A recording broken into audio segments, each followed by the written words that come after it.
September 9, 1955. And near the top of Pikes Peak, Colorado, a feeling of excitement. A 1956 Chevrolet seems certain to put a dramatic climax on the year's most amazing story of engineering achievement. Yes, this is the climax.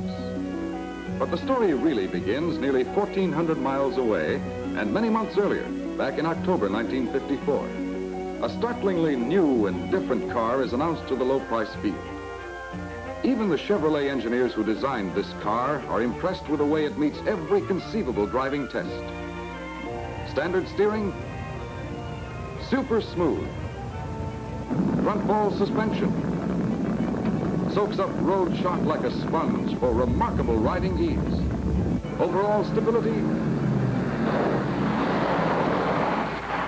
tremendous. Frame and body strength, almost unbelievable. And power to spare. Power to pull 16 different driverless cars from a dead start. The performance clincher. Stock car races all over the country. A new champion with amazing ability to dig in on the curves and get away fastest on the straightaways. No wonder they're proud of this car and its record. And no wonder they wonder what new records the new 1956 Chevrolet will set. This new beauty brings still greater power and performance to the low-price field. But how much greater? That's the nagging question to be answered September 9th near beautiful Colorado Springs. But what's this? Actually a 1956 Chevrolet, carefully camouflaged because the climactic performance test comes many weeks before announcement day. And the test itself, a certified high-speed run up rugged old Pikes Peak, America's most famous mountain, and a continuing challenge to automotive engineers. The terrain, the road conditions, and the terrific altitude make this a truly punishing test for any conventional car racing the clock. The car pulls into the waiting point a few hundred feet below the start line. And just before the attempt to smash all previous records, Chevrolet people gather for a last quick check with the driver. A great deal depends on his confidence in the car. Plenty of confidence reflected here. The start line is at the 9,000-foot level.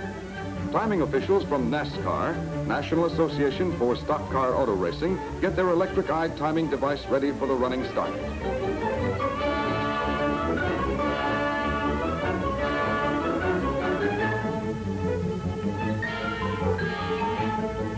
The approach flag, and he's off.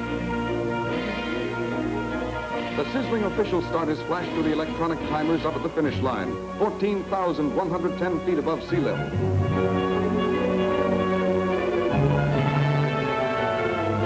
It's a long way to that craggy peak in the distance. 12 twisting, climbing, tortuous miles under the most extreme high-speed driving conditions.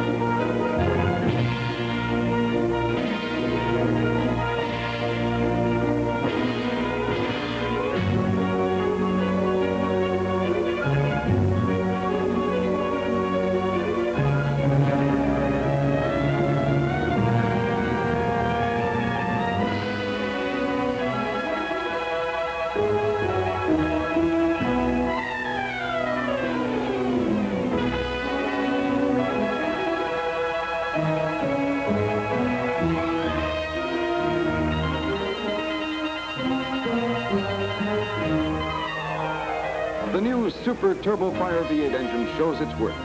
205 horsepower working smoothly at every altitude.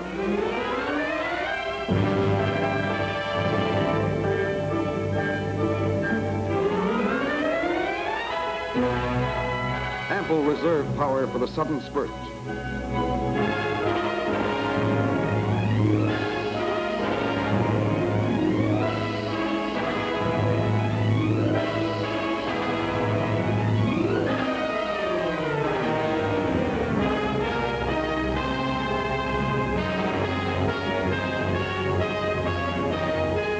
Sure footing is just as important as high power.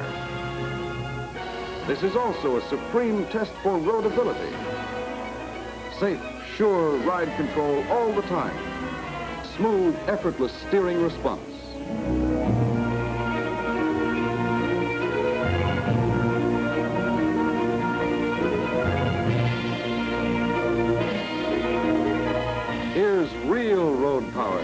digging in to get going without wasted effort.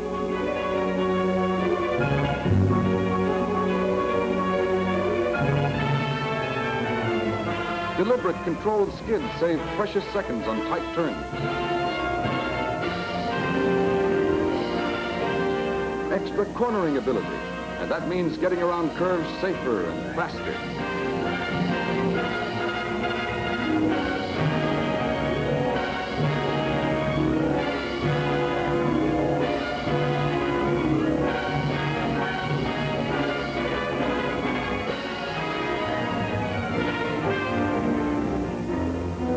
Performance all the way. But what about that record? The electronic timer holds the answer, and it's astounding.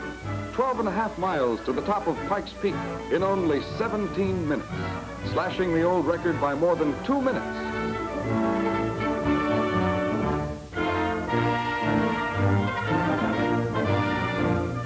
A new record, a new champion.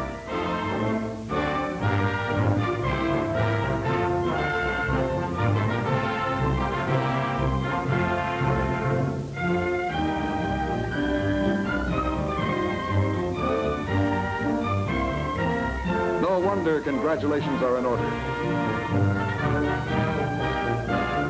But before the new record is accepted, NASCAR officials carefully check the car to make sure it's strictly stock in every respect. They accept it. And that's the story of the Colorado Climax. But not the end of the story for you. You may never want to race to the top of Pikes Peak, but you do want dependable power and superior handling ease. The thrilling response of the car engineered to perform superbly under every driving condition.